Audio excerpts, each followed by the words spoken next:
दोस्तों, क्या आपको पता है कि ब्रह्मा जी ने श्री कृष्ण की परीक्षा कब और क्यों ली थी? और वह कौन सी परीक्षा ली थी जिसके बाद ब्रह्मा जी स्वयं श्री कृष्ण के सम्मुख नतमस्तक हो गए थे? तो आइए दोस्तों, आज की इस वीडियो में हम जानते हैं। यह बात तब की है जब श्री कृष्ण अपने बाल्यावस्था में थे, यानी यह कहानी श्री कृष्ण के बचपन की है।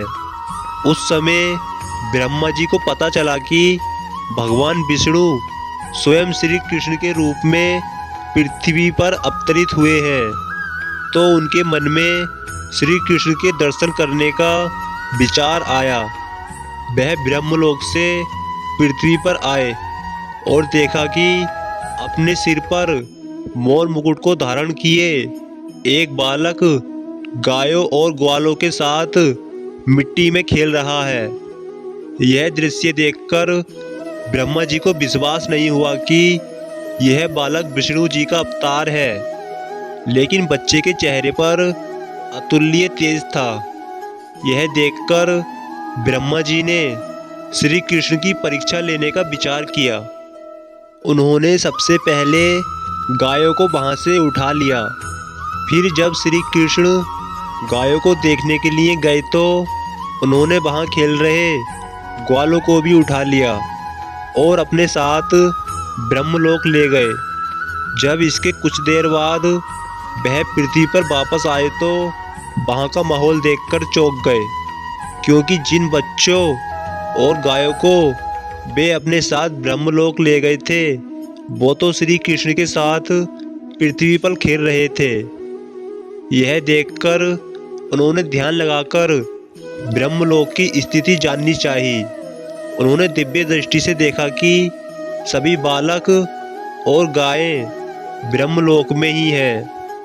यह सब देखकर उन्हें श्री कृष्ण की लीला समझ आ गई और उन्होंने हाथ जोड़कर उनसे क्षमा मांगी।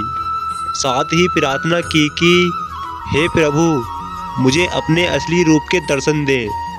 तब श्री कृष्ण ने ब्रह्मा जी को अपना विराट रूप दिखाया। श्री कृष्ण के उस रूप के दर्शन करने के लिए कई और ब्रह्मा भी वहां आ गए। उन ब्रह्माओं में कुछ 3 सिर के, कुछ 4 सिर के, तो कुछ 100 सिर के ब्रह्मा थे। अपने अलावा अन्य ब्रह्मा को देखकर ब्रह्मदेव ने श्री कृष्ण के विराट रूप से पूछा कि प्रभु, यह कैसी लीला है? इस पर उन्होंने कहा कि हे ब्रह्मदेव, इस जगत में केवल आप ही एक ब्रह्मा नहीं हैं। जगत में कई सारे ब्रह्मांड हैं, जहाँ पर कई सारे ब्रह्मदेव मौजूद हैं और प्रत्येक का अपना अपना कार्य है। यह सुनकर ब्रह्मदेव ने उन्हें शीश झुकाकर नमस्कार किया और ब्रह्मलोक को चल दिए।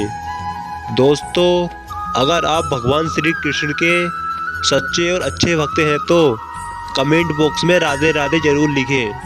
देखते हैं हमारे कितने हिंदू भाई बहन भगवान श्री कृष्ण को मानते हैं और कितने नहीं। बोलो राधे राधे।